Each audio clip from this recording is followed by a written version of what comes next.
As vendas no varejo caíram 6,1% em dezembro, mas no acumulado de 2020 elas cresceram pelo quarto ano seguido. É sobre isso que nós vamos conversar agora com a economista da FEComércio, Patrícia Palermo. Patrícia, seja muito bem-vinda mais uma vez ao Conexão RS. Quer dizer, apesar da pandemia, os números finais do ano foram positivos, né? Boa tarde. Tudo bom, Raí? Tudo Muito jóia. bom estar mais uma vez aqui. Mais ou menos, tá? Vamos olhar esse número com um pouco de cuidado. Se a gente olhar o resultado do Brasil, efetivamente a gente teve crescimento, mas o número do Rio Grande do Sul apontou queda. Outra coisa super importante para a gente ter aí em mente é que a pesquisa do IBGE, ela pesquisa empresas que têm 20 pessoas ocupadas ou mais, isto é, todo aquele pequeno varejo, né, que a gente vê muitas vezes de porta fechada, que simplesmente não conseguiu sobreviver a essa pandemia, não está sendo contabilizado ali, não. Então, uma parte, né, dessa crise, a gente não consegue mensurar através da PMC. Por quê? Porque, basicamente, esse número ele é minimizado, vamos dizer assim, em termos de perdas, porque ele captura uma parte do comércio que se dava em pequenos varejos que passa nos grandes varejos. Então, sem dúvida nenhuma, o ano de 2020 foi marcadamente ruim para o comércio, mas, obviamente, também houve segmentos que conseguiram se ver em melhor situação do que outros. O maior exemplo é o que aconteceu ali com o caso de gêneros alimentícios. As pessoas ficam mais tempo em casa, acabaram consumindo mais esses produtos, né, que são depois produzidos, né, os alimentos dentro do domicílio, e em compensação, combustíveis, vestuário, que são coisas ligadas à nossa mobilidade, né, a gente sair de casa, tiveram seus consumos bastante reduzidos no ano de 2020. Bom, mas esse crescimento do comércio, ele representa também uma alta dos empregos daqui para frente ou não? Que nem te disse, uma parte desse crescimento que a gente enxerga aí na pesquisa do IBGE para o Brasil, porque no caso do Rio Grande do Sul houve queda, tá?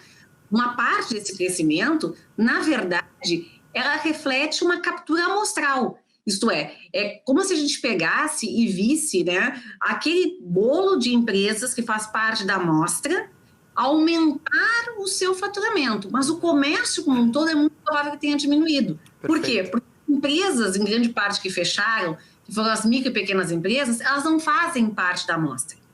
Então, uma parte daquele consumo que se dava nessas empresas, eles automaticamente foi o quê? Foi transferido para essas empresas.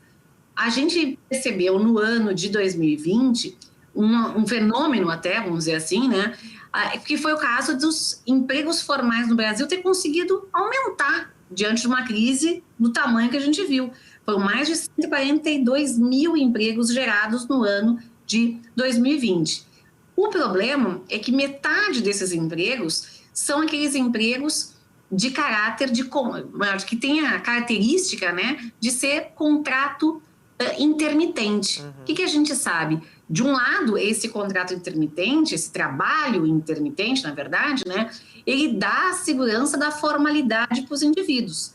Mas ele, obviamente, vai dar também, por outro lado, uma renda menos continuada e também menor do que trabalho de tempo integral. Mas, obviamente, é algo positivo, dado o cenário que a gente viveu no ano passado, que era se esperar terminar o ano com uma queda do emprego e não com alta, como a gente registrou. E aí vem um ponto super importante, né? Como foi relevante se ter feito uma reforma trabalhista que permitiu que a gente tivesse as alternativas que se usou muito no ano de 2020, que é o trabalho remoto, que foi fundamental para que uma série de pessoas continuassem desenvolvendo os seus trabalhos, mesmo não estando lá em loco na empresa.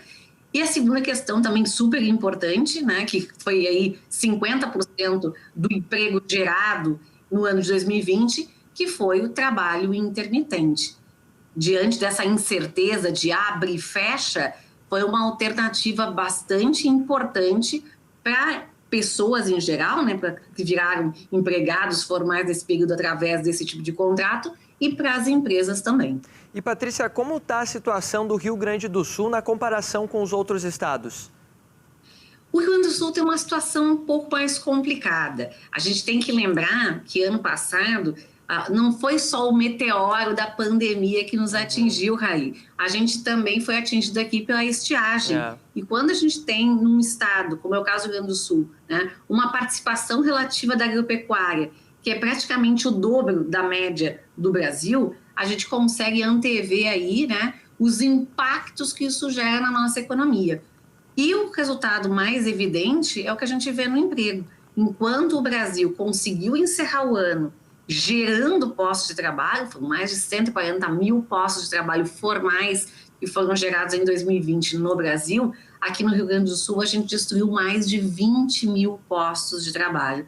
Então, não tem dúvida nenhuma que a situação aqui no Rio Grande do Sul foi mais crítica do que na média dos estados brasileiros. Perfeito. Patrícia, muito obrigado pela sua participação mais uma vez ao Conexão RS. Ficamos sempre gratos e lisonjeados com a sua presença. Muito obrigado.